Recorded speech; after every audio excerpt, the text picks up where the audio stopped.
Today's episode, we're going to review what took place with Stardom in Korakuen Hall on the 15th. As you know, we're in the outpost before we reach May 29th for their upcoming event. We're also going to review AEW Rampage and NXT Level Up, and of course, a couple of news updates to share with everyone. So, let's get ready for another episode of Deleted Wrestle Zone.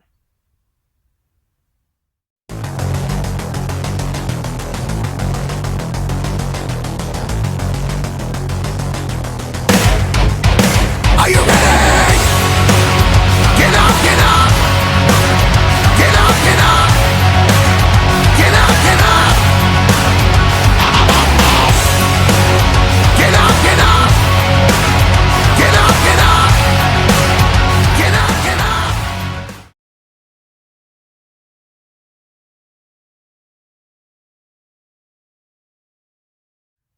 Welcome everybody to Deleted Wrestle Zone, all things that is pro wrestling with AEW, NXT, New Japan Pro Wrestling, Impact Wrestling, the National Wrestling Alliance, various promotions, wrestlers, matches, and championships.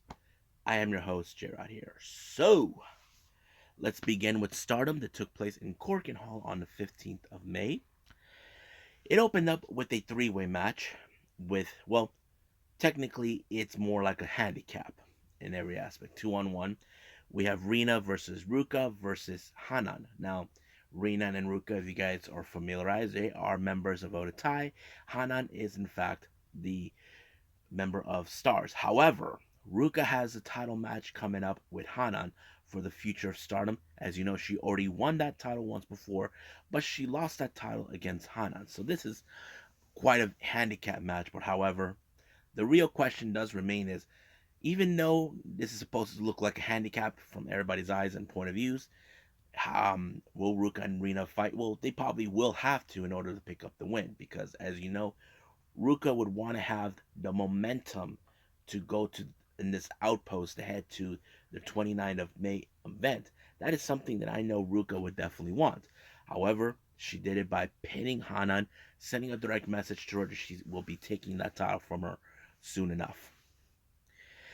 Next up, we got two of different types of powerhouses. You got Ami Sori from God's Eye and Saida of Stars. However, the reason I say this, Saida is very short, but she is one strong cookie. You know, she is strong as hell.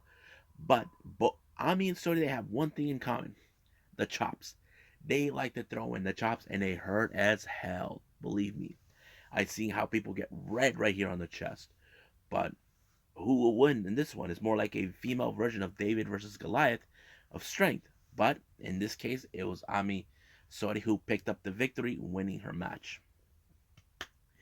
Next up, we got DDM, Maika and Himeka taking on their former teammates of God's Eye, Sudi and Mirai. Now keep in mind, Maika was unsuccessful to win the white belt.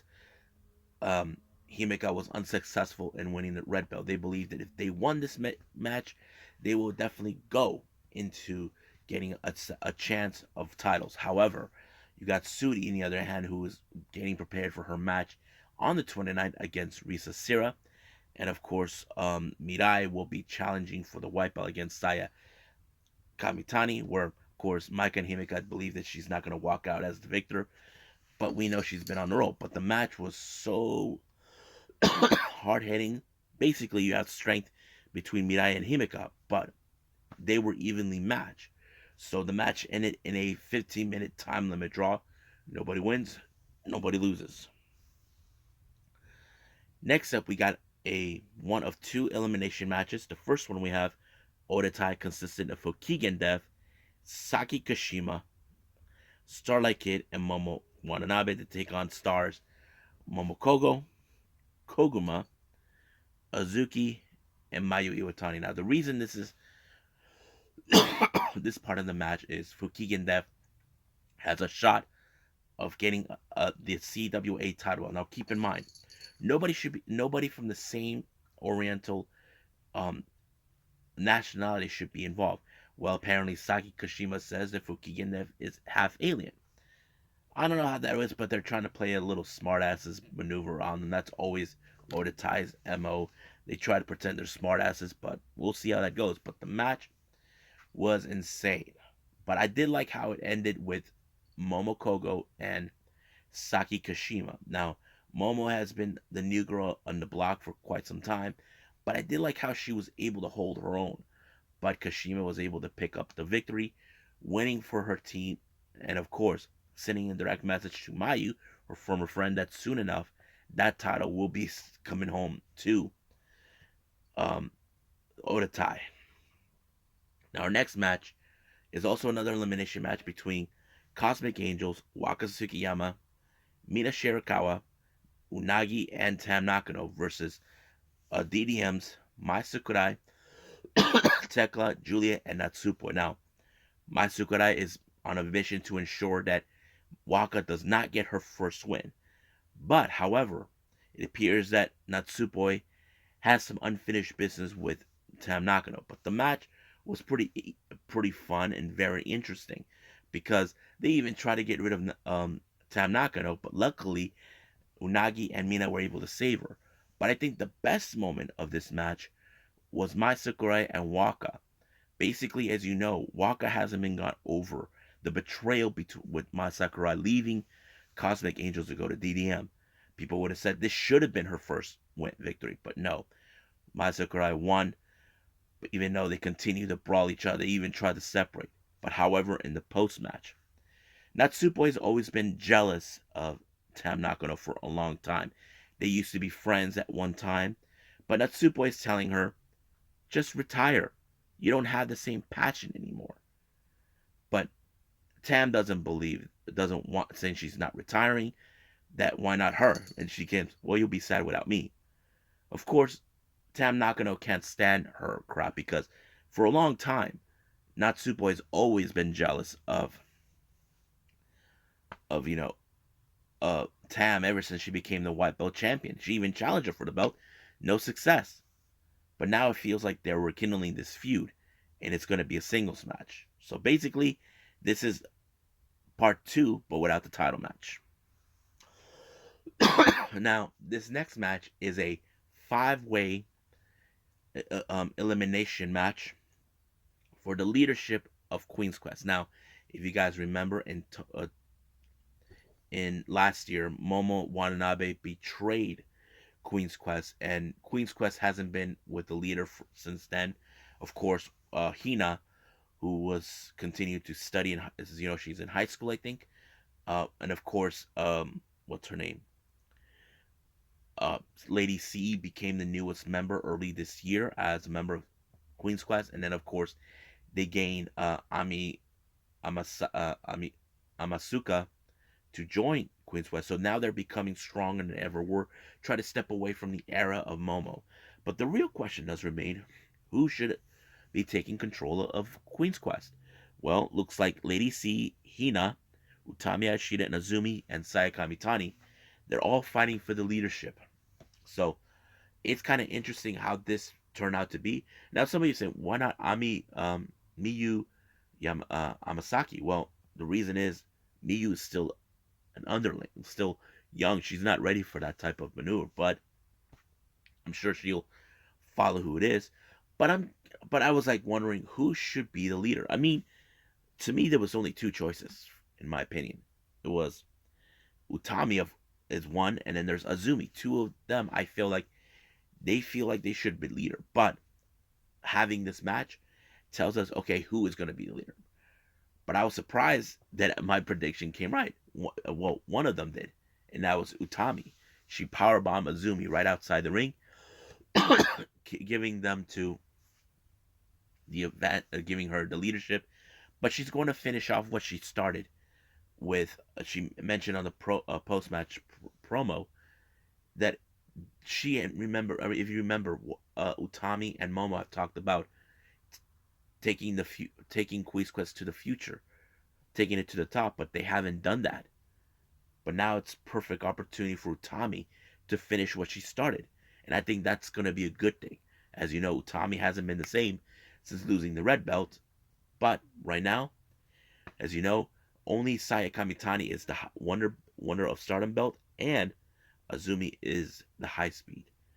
But I can tell that right now they're going to step up to the future and move forward to where they're going to go. So I can't wait to see what Utami has in store for Queen's Quest. So I hope everybody does. Just keep in mind we got a couple of more events coming up this weekend. But right now, let's just end it here and move on with AEW Rampage.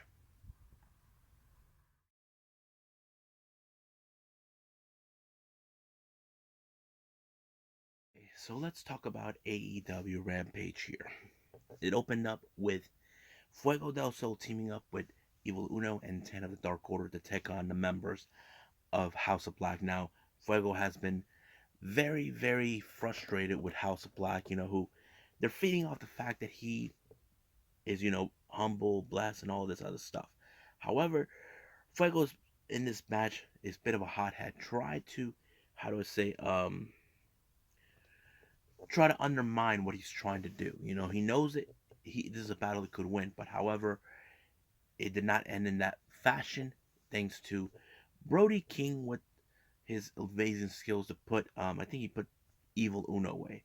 However, in the post match, it appears that their longtime rivals, Death Triangle, has called them out for a match in Double or Nothing in their fashion, a tombstone with a Double or Nothing chip and a tombstone of their name.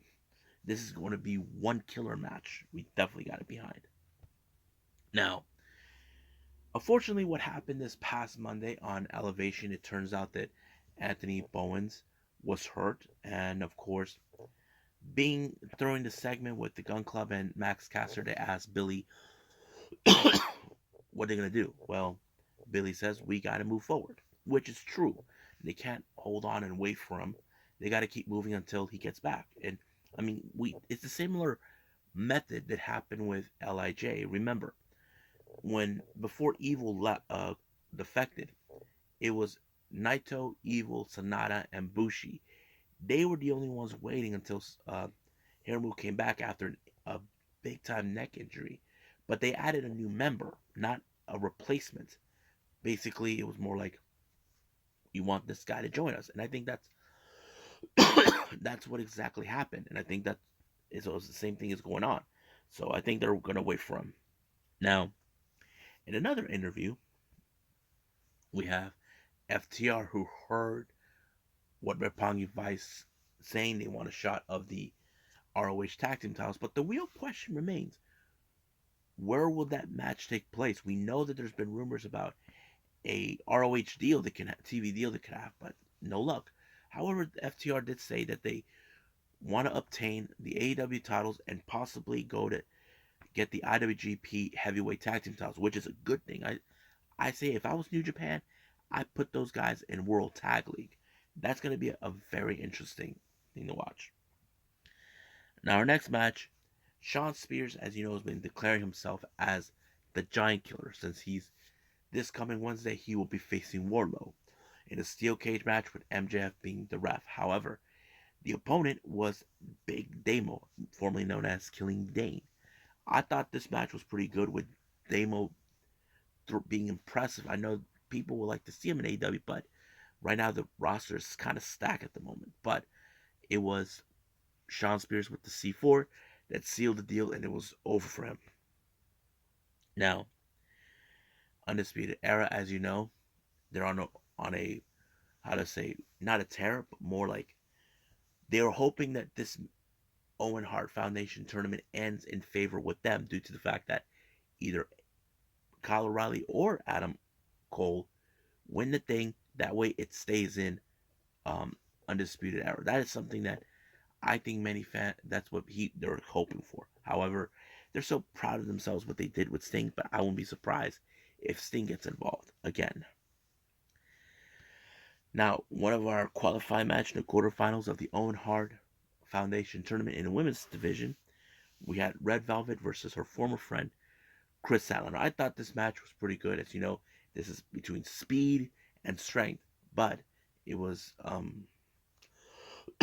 the the strength that defeated Red Velvet in this matter. However, the baddie section did not take this too kindly Ruby Soho was on commentary, scouting, decided to help, but it was the number of games continued. But Anna Jay decided to help since she's good friends with Ruby, and I thought that was a pretty good, nice thing. But however, in later on, Jay did not take this kindly of Anna Jay getting involved, so she's issuing a challenge to her at Double or Nothing for the TBS title. This is going to be interesting too, because last time Anna Jay lost to her, but we'll see how that one goes. Now we have this funny segment where Tony Nese is training with Mark, Smart Mark Sterling, and Hook Woodhausen. I thought that was very funny. I don't know what to make of it, but it's really good. Now, Ethan Page, Scorpio Scott, and Lambert are not in a happy mood. Someone stole the TNT title, and we all know who it was. It was Sammy. Sammy took it because he demanded the mixed tag team match they promised, but apparently they decided not to do it. But they grabbed a sledgehammer and destroyed the title. However, something funny happened on Twitter. Um, Someone posted this saying, "What do you think Brody Lee would do to you for destroying the title?" And he says, "He did the same thing with the original." He had a fair point. It's not the first time we've seen a competitor or someone destroys the TNT title. That is something that's been common. But I'm not gonna, how do I say he's right, but it's a fair point. But he did not have a lot of fun in that. So the Kazarian, who's sending a direct message to Sky for what he did. Now, a very interesting interview happened with Britt Baker and Tony Storm. As you know, they will be facing each other soon enough. Tony Storm kind of got under her skin by saying that she's going to break her teeth and she's going to be her dentist. So, as you know, this is going to be one interesting match between them. I hope this is going to be fun. Now, our last match, we have Matt Sydal and Dante Martin taking on the Blackpool Combat Club, Danielson and Moxley. What a match! It was amazing. But I feel bad for Taz and Excalibur because wherever Blackpool Combat is, William Regal's in the commentary section, but Jericho was right there. But the whole match was great until finally Moxley applied um, the paradigm shift. Dante had nowhere to go, and it turned into a brawl after Blackpool Combat Club won basically. But it was like pretty much like, okay, a preview what's going to take place in Anarchy in the arena. But here's what happened in the post show. Um, Danielson got his foot caught between the ring and the ramp. I don't know exactly what happened, but it looks like he was in excruciating pain, and they were able to remove him. They had to remove the carpet and try to get him out of there, because we don't know how pain he is. But he seems fine, but we'll see what happens this coming week. But yeah, I have to say the show was pretty good. I enjoyed it. Um, I think I'll give it a 8.5 or so. But yeah. So right now let's move on with NXT Level Up.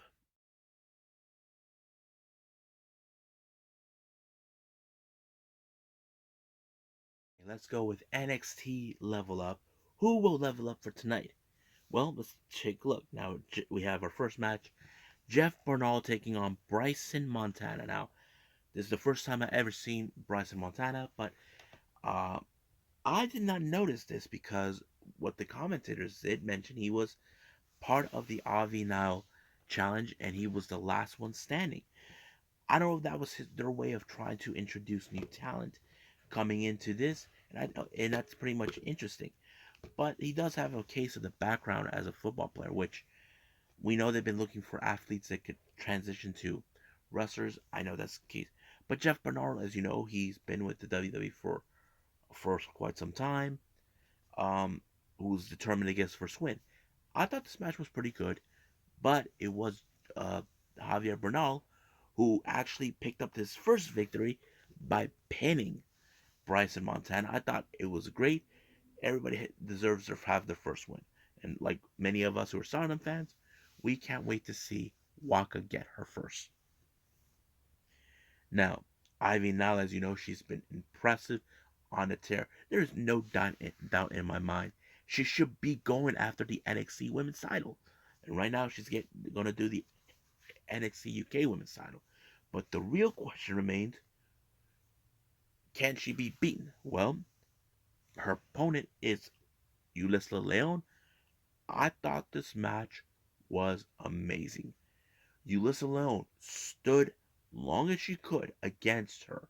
Now, this kind of reminds me a bit of the story with the Soviets versus the United States during the 1980 U.S. Olympic hockey game, where they outskated them for 10 minutes. It almost had that same feel. I'm using that as an analogy, and I don't think Ivy now has been put in that type of position. But however, Ulyssa Leon's mistake was slamming her, but was able to obtain her with the Dragon Sleeper right away, and it was over. But I was like, wow, pretty good match. Now, our main event, we have Quincy Elliott taking on Josh Briggs. I thought this match was good too because we have two big individuals. Quincy having this kind of flair, if you might add it, but it was very interesting to watch. But Briggs, we know who he is, we know what he's capable of, and I think that tells us the story. But Quincy's mistake was applying like a bit of a version of the Vader bomb, but instead he landed on his butt, and that kind of became the turning point for Briggs to pick up a very good decisive victory. I thought it was pretty good. I loved it. I have to say these three matches were good, but I have to say the Ivy Nile match with Ulyssa Alone was amazing. I think that one was one of my favorite matches of the night. So I think that's pretty much it with news updates. Let's move on with NXT Level Up. I believe it's time for some news updates.